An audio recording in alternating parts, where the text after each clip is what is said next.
चक number 537 थाना माचीवाल जिला बिहाड़ी में बेवा खातून नसीम अख्तर के घर बाअसर अफराद का चादर और चारदीवारी का तकद्दुस पामाल करके बेवा खातून समेत दीगर खवातीन और बच्चों पर वहशियाना तशद्दुद किए हुए आज 10 दिन गुजर जाने के बावजूद ना कोई FIR, ना कोई गिरफ्तारी, कानून ना इंसाफ। बेवा खातून और इसके अहले खाना की दुहाई।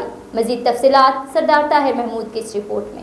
बेवा खातून नसीम अख्तर के घर में दाखिल होकर वहशियाना तशद्दुद किए हुए आज 10 दिन गुजर जाने के बावजूद कोई मुकदमा दर्ज ना हो सका। बार बार थाने के चक्कर लगाने के बावजूद SHO इरफान और ASI रिजवान मुकदमा दर्ज करने की बजाय मुजरिम पार्टी से सुलह सफाई करने पर दबाव डाल रहे हैं। बेवा खातून और इसके अहले खाना का आला हुकाम से वाक़या का नोटिस लेने का मुतालबा।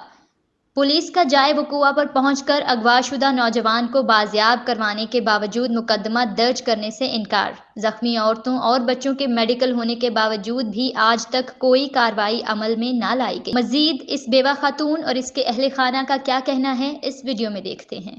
बिस्मिल्लाहिर्रहमानिर्रहीम, अस्सलाम वालेकुम वरहमतुल्लाहि वबरकातुहू। मेरा नाम अफजाल हुसैन है, मैं चक नंबर 537 ईबी का रहायशी हाँ। ए मेरी वालदा है, ठीक है, ए मेरी बड़ी भाभी है, ਇਹ ਮੇਰੀ ਉਸ ਤੋਂ ਛੋਟੀ ਭਾਬੀ ਹੈ, ਠੀਕ ਹੈ। ਸਾਡੇ ਨਾਲ ਕੱਲ ਮੈਂ ਮੁਲਤਾਨ ਸੀਗਾ ਔਰ ਸਾਨੂੰ ਉੱਥੇ ਕਾਲ ਜਾਂਦੀ ਆ ਕਿ ਤੁਹਾਡੇ ਘਰ ਦੇ ਵਿੱਚ ਬਹੁਤ ਜ਼ਿਆਦਾ ਲੜਾਈ ਹੋ ਰਹੀ ਹੈ, ਸਹੀ ਹੈ। ਔਰ ਜਦੋਂ ਮੈਂ ਘਰ ਪਤਾ ਕੀਤਾ ਨਾ, ਸਾਡੇ ਰਿਸ਼ਤੇਦਾਰ ਨਾਲ ਰਹਿੰਦੇ ਆ, ਉਹਨਾਂ ਦਾ ਵੀ ਤੁਹਾਨੂੰ ਯਾਨੀ ਵਿਊ ਦਿਖਾਣੇ ਆ, ਸਹੀ ਆ, ਉਹਨਾਂ ਦੀ ਸਾਰੀ ਯਾਨੀ ਦਿਖਾਣੇ ਇਮੀਗ੍ਰੇਸ਼ਨ। ਔਰ ਉਸ ਤੋਂ ਬਾਅਦ ਆ ਮੇਰਾ ਹੈਗਾ ਵੱਡਾ ਭਾਈ, ਇਹਦਾ ਨਾਮ ਹੈਗਾ ਅਦਨਾਨ ਅਸਗਰ, ਇਹ ਮੇਰਾ ਭਤੀਜਾ ਹੈਗਾ। ਸਾਨੂੰ ਸਿਰਫ ਇਨਸਾਫ ਚਾਹੀਦਾ ਵਾ, ਠੀਕ ਆ। ਅਸੀਂ ਆਪਣੀ ਹਰ ਚੀਜ਼ ਕਰਕੇ ਆਏ ਆ। ਥਾਣਾ ਮਾਚੀਵਾਲ ਦੇ ਵਿੱਚ ਕੱਲ FIR ਵੀ ਦੇ ਕੇ ਆਏ। FIR ਮੇਰੇ ਕੋਲ ਆ, ਦੇਖੋ ਜੀ, ਠੀਕ ਆ।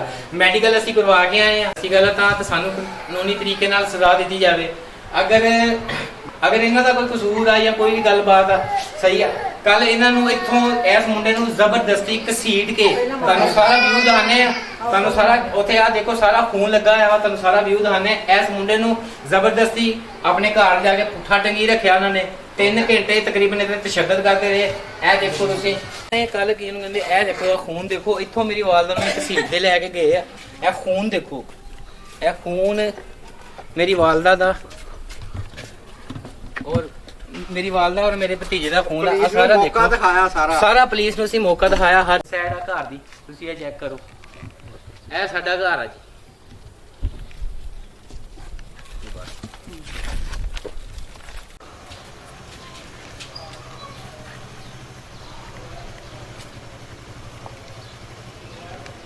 ਮੈਂ ਸਾਨੂੰ ਸਿਰਫ ਇਨਸਾਫ ਚਾਹੀਦਾ। ਇਨਸਾਫ ਦੇ ਮੁਤਾਬਿਕ ਜਿਹੜੇ ਵੀ ਸਾਡੇ ਅਦਾਰੇ ਆ ਸਾਡੀ ਗੱਲ ਸੁਣਨ। ਅਗਰ ਅਸੀਂ ਗਲਤ ਆ ਤਾਂ ਸਾਨੂੰ ਯਾਨੀ ਕਾਨੂੰਨੀ ਤਰੀਕੇ ਨਾਲ ਸਜ਼ਾ ਦਿੱਤੀ ਜਾਵੇ।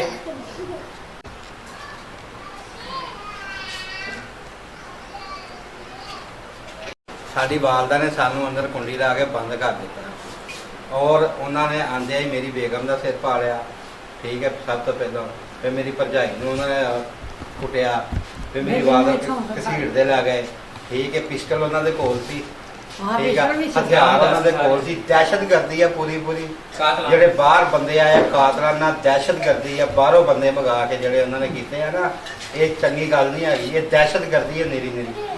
ਤੇ ਤੁਹਾਡੀ ਮਿਹਰਬਾਨੀ ਹੈ, ਇਹਦਾ ਕੋਈ ਹੋਣਾ ਚਾਹੀਦਾ ਕਿ ਬਾਹਰ ਦੇ ਬੰਦੇ ਆ ਕੇ ਇੱਕ ਘਰ, ਹਾਂ ਰਿਸ਼ਤੇਦਾਰ ਉੱਠ ਕੇ ਲੜਨ ਇੱਕ ਦੂਜੇ ਦੇ ਘਰ ਆ ਕੇ ਤੇ ਮੰਨੀ ਜਾਂਦੀ। ਬਾਹਰ ਦੇ ਬੰਦੇ ਮੰਗਾ ਕੇ ਪਿਸਟਲ ਦੇ ਕੇ ਦਹਿਸ਼ਤਗਰਦੀ, ਬੱਚਿਆਂ ਨੂੰ ਹਰਾਸਾ ਕਰਨਾ, ਆ ਮਾਸੂਮ ਬੱਚੀ ਕਰਾਉਣ ਦੀ ਬਸ ਕਰਦੀ ਆ, ਠੀਕ ਹੈ। ਇਹਨੂੰ ਉਹਨਾਂ ਬੰਦਿਆਂ ਨੇ ਠੁੱਡੇ ਮਾਰੇ ਆ ਔਰ ਇਹਨੂੰ ਅਗਵਾ ਕਰਨ ਦੀ ਵੀ ਕੋਸ਼ਿਸ਼ ਕਰਦੇ ਰਹੇ ਆ। ਸਾਨੂੰ ਸੁਨੇਹੇ ਮਿਲਦੇ ਪਏ ਵੀ ਉਹਦੀ ਬੱਚੀ ਚਕਾਣੀ ਆ ਸੀ, ਜਿਹਦੀ ਵਜ੍ਹਾ ਤੋਂ ਇਹ ਬੰਦਾ ਆਪਣ ਕੇ ਹੋ ਜਾਂਦੀ ਸੀ, ਉੱਤੇ ਥੱਲੇ ਲੜਾਈ ਹੋ ਜਾਂਦੀ ਸੀ।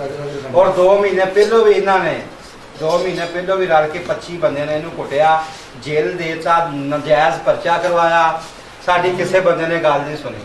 ਅਸੀਂ ਇਸ ਬੰਦੇ ਤੋਂ ਹੱਥ ਚੱਕ ਲਿਆ ਵੀ ਤੂੰ ਆਪਣਾ ਸਮਝਦਾ, ਲੜੀ ਨਾ ਕਿਸੇ ਨਾਲ, ਫਿਰ ਤੈਨੂੰ ਕਢਵਾ ਲੈਂਦੇ ਆ। ਅਸੀਂ ਇਹਨੂੰ ਕਢਾ ਕੇ ਲਿਆਂਦੇ ਤੇ ਰਿਸ਼ਤੇਦਾਰਾਂ ਨੂੰ ਫਿਰ ਉਕਸਾ ਕੇ ਸਾਨੂੰ ਨਾ ਇੱਥੇ ਤੱਕ ਮਜਬੂਰ ਕਰ ਦਿੱਤਾ ਕਿ ਅੱਜ ਸਾਡੀਆਂ ਰਿਸ਼ਤਾ ਜਿਹੜੀਆਂ ਉਹ ਰੁਲਣ ਤੇ ਮਜਬੂਰ ਹੋ ਗਈਆਂ ਜੀ। ਸਾਡਾ ਕੋਈ ਤਲਕ ਲੜਾਈ ਦੇ ਵਿੱਚ ਨਹੀਂ। ਉਹਨਾਂ ਨੇ ਸਿੱਧਾ ਆ ਕੇ ਤੇ ਸਿਰ 'ਚ ਸਰੀਆ ਮਾਰਿਆ ਔਰ ਸਿਰ ਪਟਿਆ ਹੋਇਆ।